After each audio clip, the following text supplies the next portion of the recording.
ከፍ ከፍ አንበል إنك لن تخرق الأرض ولن تبلغ الجبال طولا ኩፈሳው ተራራ ጋር በቁመት ለመወዳደር ነው ወይስ መሬትን ስንራመድ ለመብሳት አስበን?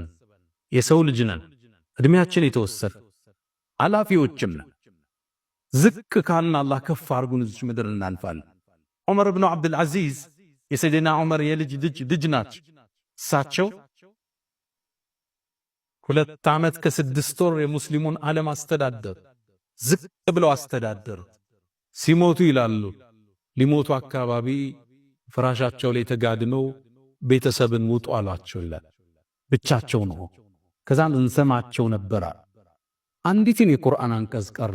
تلك الدار الآخرة እኛ እኮ የቀጣዩን ሀገር እናደርጋታለን للذين لا يريدون علوا في الأرض ولا فسادا ምድር ላይ በመኮፈስ አምባገነን ላልነበሩት ብክለትን ላላንሰራፋት እናደርጋታለን ብለው ሩሃቸው ወደ አላህ ተሻገረች። ሙእሚን ሲኖር ያለውን አካፍሎ ሰው ጋር ስቆ ሰውን አቅፎ ተናንሶ ከፍታን አግኝቶ ያልፋል። የመጀመሪያው ትምህርታችን እሱ ነው። ሁለተኛው ወአሕስን ከማ አሕሰነ አላሁ ኢለይክ አላህ ለሰጠን ጸጋ በማካፈል ውለታውን መመለስ አለብን። ንብረታችንን መጠበቅ አለብን። አላህ ይላሉ ነብዩ አለይሂ ሰላቱ ወሰላም ለባሮቹ ሀብትን ይሰጣቸዋል። የሚያካፍሉት ከሆነ ሀብቱን እዛ ያቆይላቸዋል። እጃቸውን ከሰበሰበ ወደ ሌላ ስም ይቀይረዋል ይላሉ። ሐዲሱን ሰሒህ። ባሮቹ ዘንድ ያሰራጨውና ሲይዙ ይዝባቸዋል፣ ወደ ሌላ ይቀይረዋል። አካፍሎ ማደር፣ ሰደቃ መስጠት ከዚህ ታሪክ የምንማረው ወሳኝ ነገር። አንድ ነብዩና መሐመድ አለይሂ ሰላቱ ወሰላም መስጂድ ላይ ቁጭ ብለው ያሉ አንድ የቁርአን አንቀጽ ወረደ። ለን ተናሉል ቢራ ሐታ ቱንፊቁ ሚማ ተሕቡን እናንተ እኮ ጀነትን የመልካም ሥራ ምንዳችሁን አታገኙም ይላል አንቀጹ። ሐታ ቱንፊቁ ሚማ ተሕቡን ከምትወዱት ነገር እስክትሰጡ ድረስ ይላል። ይህን አንቀጽ አቡ ዳህዳ የሚባለው ታላቁ ሰሃባ ሰማ። ወደ ነቢዩ መጣ። የአላህ መልእክተኛ ቁርአን ሰማሁት፣ ከምንወደው ነገር ካልሰጠነ የመልካም ነገር ምንዳችንን አናገኝም እንዲህ አላቸው። አንቀጹ እንደዛ ነው የሚለው። ከዛም የአላህ መልእክተኛ የኔን ማሳ ታውቁት የምወደውን አላቸው። የቱ ነገራቸው። ውብ ማሳ ነበረ። 600 በላይ የቴምር ዛፍ ያዝ፣ የራሱ ምንጭ ያለው ማሳው ውስጥ አገልጋዮች ያሉበት የሚያፈራ።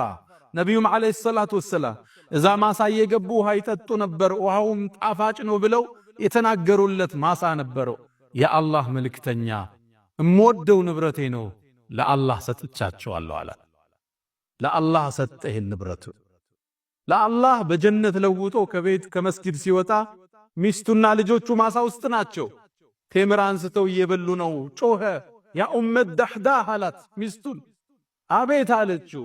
ይሄን ማሳ ለአላህ ሽጠነዋል፣ ቴምር እንዳታነሽ አላት። ማሳው ውስጥ ሲገባ ልጁ ቴምር እየበላ ነው። ካፏ ወጣውና ልጄ ወይ ለአላህ ሽጠነዋል መብላታችንን ብሎ ይዞት ወጣ። ምድር ላይ ሳሉ ባለው ንብረታቸው የአላህን ውዴታ አግኝተው ጀነትን አረጋግጠው ፈርመው የተሻገሩ የአላህ ባሮች አሉ። ወአሕስን ከማ አሕሰነ አላሁ ኢለይክ ስንነግድ ትርፍ ሲመጣ ከዘካው ውጭ ካለው ራሱ ከትርፉ ይህን ፐርሰንት ለአላህ ብንሰጥ የሙእሚን አቋም። በቅርቡ አንድ ወዳጄ ጋር እያወራን ለሆነ ብር ሰደቃ ብር ተፈለገና ወማከርኩት። ቆይ እስኪ ከዘካዬ ውጭ ከስራዬ ለአላህ ማስቀምጠው ፐርሰንቴጅ አለ ስንት እንደሆነ አይቼ ልንገርህ አለ። አየናም የሰደቃው ስራ ላይ ተሳተፈ። ብሩን ልኮ ምን ሰራው ንግድ ውስጥ ከዘካችን ውጭ ለአላህ ምን ነው ይፈልጋል። ሌላ እኔ አንድ ወዳጅ አለኝ ዘካውን 10% የሚያወጣ ዘካው 2.5% ነው የምናወጣው 2.5 10 የሚያወጣ ነው ያቃ እኛ ውስጡ ነው። የአላህ ደጋግበሮችን ታገኛላችሁ ስፈትሿቸው።